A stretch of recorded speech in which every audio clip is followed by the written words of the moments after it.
Hello friends, नमस्कार। Hindi reader में आपका बहुत बहुत स्वागत है। तो दोस्तों, आज हम लोग आज से शुरू करने जा रहे हैं हिंदी साहित्य के इतिहास, जो कि टीजीटी, पीजीटी और असिस्टेंट प्रोफेसर के लिए इम्पोर्टेंट टॉपिक है। और इसको हम लोग बहुत ही ध्यान से पढ़ेंगे, समझेंगे इस पीडीएफ के माध्यम से। तो आप सभी लोग इसको ध्यान से समझने का कोशिश कीजिएगा। हालांकि सारी चीज़ों को मैंने लिख रखा है, इसको एक बार मैं आपके सामने बोल करके बता दूंगा, कुछ चीज़ें समझा दूंगा। ठीक है, तो चलिए देखते हैं हिंदी साहित्य का इतिहास। इसको हम लोग पढ़ने जा रहे हैं।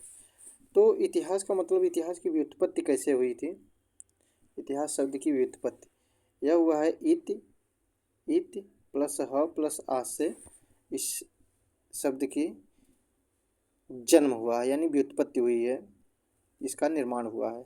इति का अर्थ होता है ऐसा, इति का अर्थ होता है ऐसा, और ह का अर्थ होता है निश्चित ही, और आस का मतलब होता है घटित हुआ या फिर था, यानी कि ऐसा निश्चित ही था या फिर घटित हुआ, अर्थात ऐसा निश्चित ही था या फिर घटित हुआ। यही इसके इतिहास की परिभाषा अलग अलग जो हमारे इतिहासकार हैं वह दिए हैं। जैसे कि इतिहास के जनक हेरोडोटस माने जाते हैं, तो वह हेरोडोटस ने इतिहास की परिभाषा क्या दिया है कि यह विश्व में इतिहास के जनक माने जाते हैं, इतिहास में जनक माने जाते हैं। इनके द्वारा रचित हिस्टोरिका इतिहास की प्राचीनतम पुस्तक है।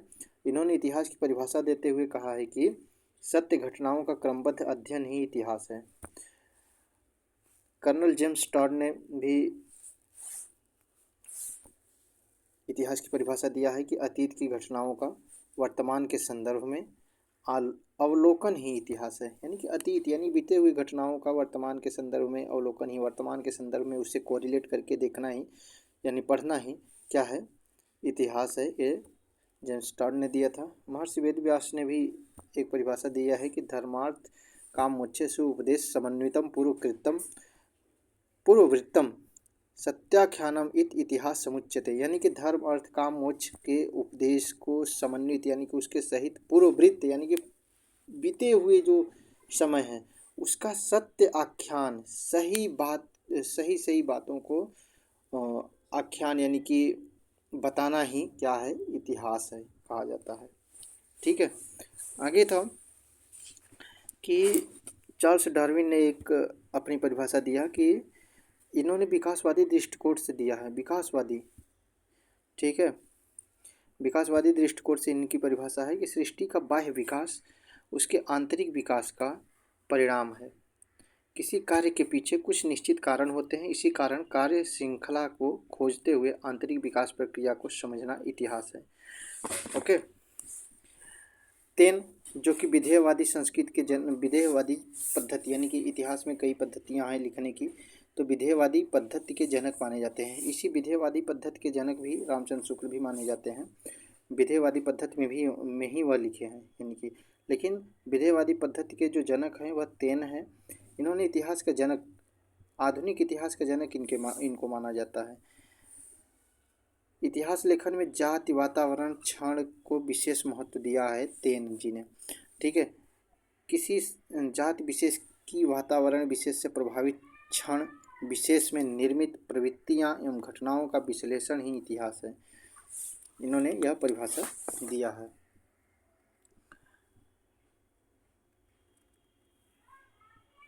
आगे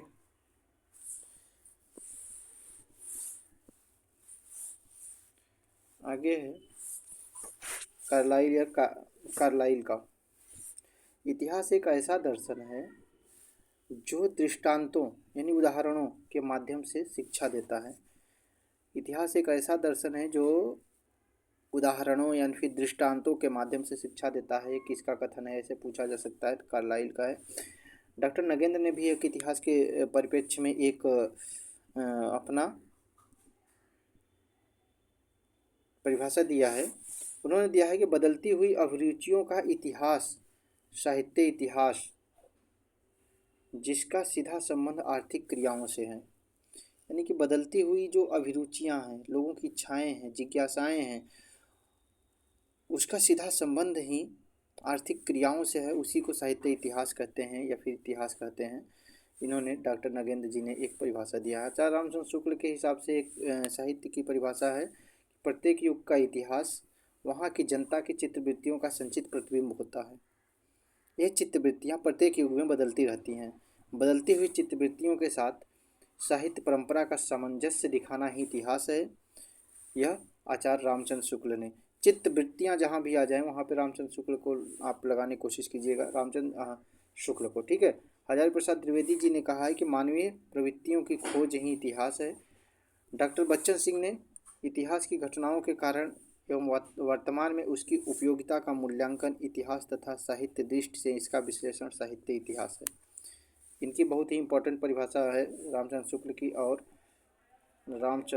की और हजारी प्रसाद द्विवेदी और बच्चन जी की, बहुत ही इम्पोर्टेंट है। पूछा जा सकता है आपसे कि इतिहास की घटनाओं के कारण वर्तमान में उनकी उपयोगिता का मूल्यांकन इतिहास है।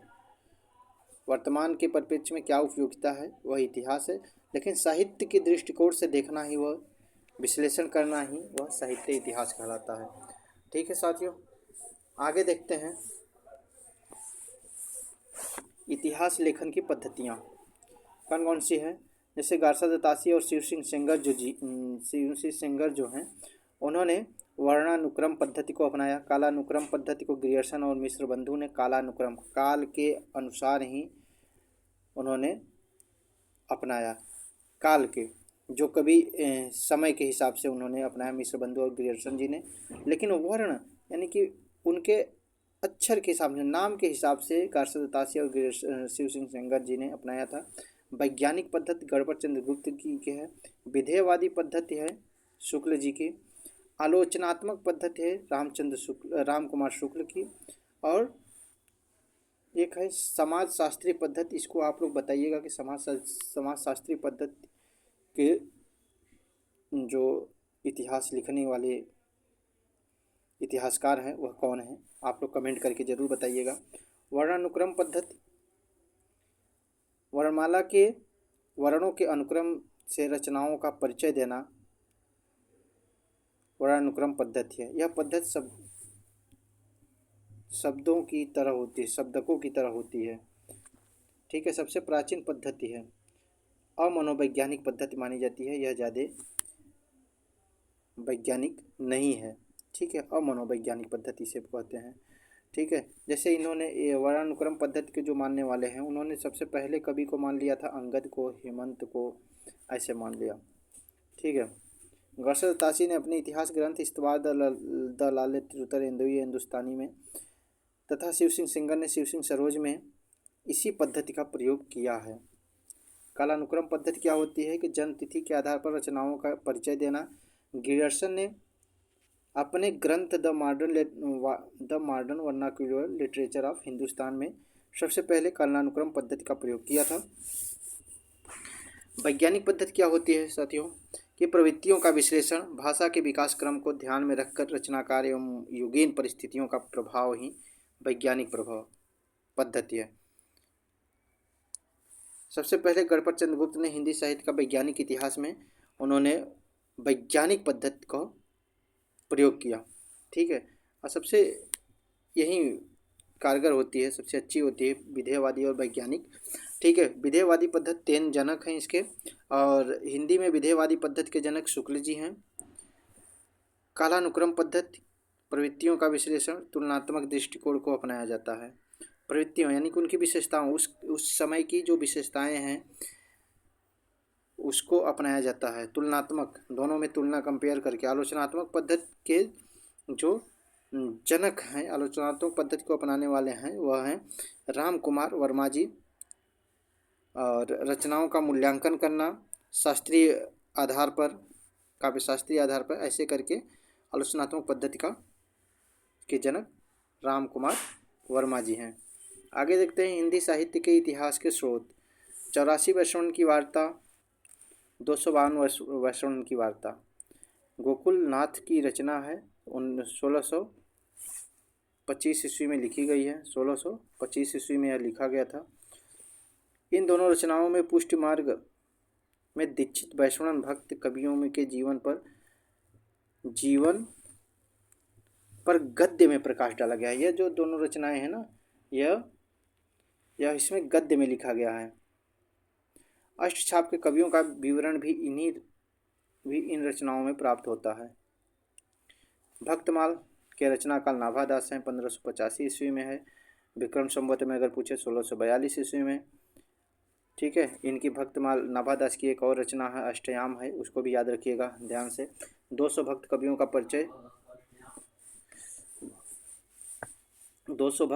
परिचय भी है। 316 56 छंदों में दिया गया है।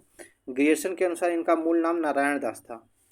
भक्तमाल के जो रचनाकार हैं नाभादास, इनका मूल नाम नारायण दास था। मूल गोसाई चरित बेड़ी माधवदास तुलसीदास के शिष्य थे। बेड़ी माधवदास की रचना है मूल गोसाई चरित, जो कि तुलसीदास जी के शिष्य थे। 1687 ईस्वी में इसका रचना काल है। चौपाई, दोहा, तांटक छंदों में तुलसी का जीवन चरित्र वर्णन है। ठीक है, चौपाई में, दोहा में, ताटंक में। ठीक है, भक्त नामावली एक इसकी है, ध्रुव दास की है। ठीक है साथियों, जो कि विक्रम संवत 1698 ईस्वी में लिखी गई थी। 116 भक्त कवियों का संक्षिप्त जीवन वर्णन है। कविमाला तुलसी की रचना है। ये मत समझिएगा कि जो तुलसीदास हैं, रामचरितमानस के रचनाकार तुलसीदास, वह नहीं है, ये तुलसी अलग कवि हैं। ठीक है, विक्रम संवत 1712 ईस्वी में है। कविमाला का जो रचना काल है 72 कविताओं का वर्णन है। कालिदास त्रिवेदी की रचना है। यह 1775 ईस्वी में लिखी गई है, विक्रम संवत में लिखी गई है। ठीक है, 212 कवियों का लगभग 1000 कविताओं का संकलन है। शिव सिंह सेंगर ने इसी आधार पर शिव सिंह सरोज 1883 ईस्वी में लिखा था। कालिदास हजारा के आधार पर ही शिव सिंह सेंगर ने शिव सिंह सरोज लिखा था 1883 ईस्वी में। ठीक है साथियों, आगे देखते हैं।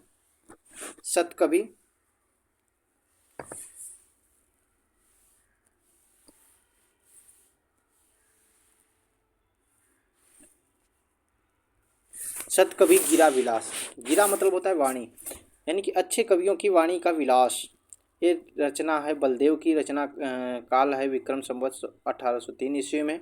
इसमें 17 कवियों की रचनाओं का परिचय है। केशवदास, चिंतामणि, बिहारी, मतिराम ऐसे और कवि हैं। ठीक है, कवि नामावली सूदन की रचना है। सूदन विक्रम संवत 1810 ईस्वी है। इसमें सूदन ने 10 कवियों का नाम उल्लेख कर इसको प्रणाम किया है। विद्वान मोद तरंगिणी सुब्बा सिंह की रचना है, सुब्बा सिंह। ठीक है, आगे इसको देख लीजिएगा आप। रस चंद्रोदय बहुत ही इंपॉर्टेंट रचना है ठाकुर प्रसाद की। इसमें बुंदेलखंड के 242 कवियों का वर्णन किया गया है। और श्रृंगार संग्रह भी सरदार कवि की भी इम्पोर्टेंट रचना है। बाकी इसको भी आप देख लीजिएगा एक बार। ठीक है, दिग्विजय भूषण गोकुल प्रसाद की रचना है। 192 कवियों का वर्णन किया गया है। भाषा काव्य संग्रह महेश दत्त की रचना है, जो कि विक्रम संवत 1932 में लिखी गई थी। अनेक कवियों की कविताओं का संग्रह है। आगे देख लीजिएगा। देवी प्रसाद मुंसिफ की रचना कवि रत्नमाला इम्पोर्टेंट है। आगे हिंदुस्तान एंड ब्रह्मनिज्म, मोनियर, लिनियम्स ये भी इम्पोर्टेंट है, इसको भी आप देख लेना। सूक्ति सरोवर लाला भगवान दीन के सूक्ति सरोवर ब्रजभाषा के कवियों के साहित्य विषयों पर सूक्तियों का संकलन है। नागरिक प्रचारणी सभा की खोज रिपोर्ट जो थी, यह हस्तलिखित ग्रंथों की खोज का कार्य चला 1900 से 192 ईस्वी तक। इसी के आधार पर मिश्र बंधु विनोद लिखा गया था। 1921 ईस्वी तक, 1900 से 1921 ईस्वी तक यह खोज कार्य चला था। इसी आधार पर मिश्र बंधु विनोद लिखा गया था। मिश्र बंधुओं का मुख्य खोजकर्ता थे सुखदेव बिहारी मिश्र, श्याम सुंदर दास, हीरालाल, यह मुख्य खोजकर्ता थे। आगे साथियों देखते हैं कबीर एंड दी कबीर पंथ। बेसकट की रचना है, ये भी बहुत ही इम्पोर्टेंट रचना है, कई बार पूछी गई है ये वाली। कबीर एंड दी कबीर पंथ, यह बेसकट की रचना है। बेसकट कबीर और कबीर पंथ की आदर्शों का मान्यताओं का विवरण है। History of the six religion, Macauliffe की रचना है। सिख धर्म के उद्भव विकास का वर्णन है। इंडियन थीम्स, ये भी बहुत इंपॉर्टेंट, मैक निकाल की रचना है। आगे है Gorakhnath and the Kanphata yogis, Gorakhnath and the Kanphata yogis Briggs की रचना है। गोरखनाथ और नाथ संप्रदाय के धार्मिक मान्यताओं की का विवेचन है। ये भी बहुत ही इम्पोर्टेंट है रचना साथियों, बहुत ही इम्पोर्टेंट है। ठीक है, बहुत ही इम्पोर्टेंट रचना है, आप ध्यान रखिएगा। राजस्थान में के हस्तलिखित ग्रंथों की खोजकर्ता मोतीलाल मेनारिया थे। ठीक है, राजस्थान के कवियों का और उनके कविताओं का वर्णन है। तो ये रहा एक छोटा सा एक वीडियो है साथियों, आप ध्यान से समझिएगा। अगर वीडियो अच्छी लगी तो वीडियो को लाइक कर दीजिएगा, सब्सक्राइब कर दीजिएगा चैनल को, और कमेंट कीजिएगा। और वीडियो मैं ऐसे ही बना दूँ आप लोगों को, मैं अपने नोट्स से बना दूंगा ऐसे वीडियो, आप लोग सारी चीज़ों की तैयारी करवा दूंगा साथियों। थैंक यू, धन्यवाद।